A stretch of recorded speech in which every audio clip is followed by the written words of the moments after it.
সাবধান হবা, সাবধান। এক কদম লাফিয়ে বললেন, এই রবিন, এটা তোর সব দিব উড়াইয়া।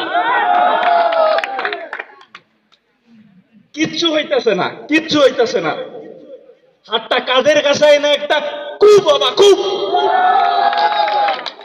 একদিন রোল কলে স্যার দিলেন দায়িত্ব দিয়ে, তিনি বললেন, প্যাট সাবধান হবা, সাবধান।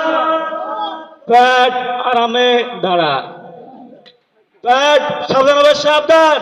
স্যার মার্চ করে দিই। তার তদারকি মুগ্ধ করে সিও স্যারকে অবধি। তিনি বিএইচএম যখন এমন কঠোরই প্রয়োজন, সকল সৈনিকদের আইকন আমাদের সবার পছন্দের বিএইচএম হারিস মেজর। মানুষটা অনেক কঠোর, শত ধার্মিক। 28 ব্যাটালিয়ন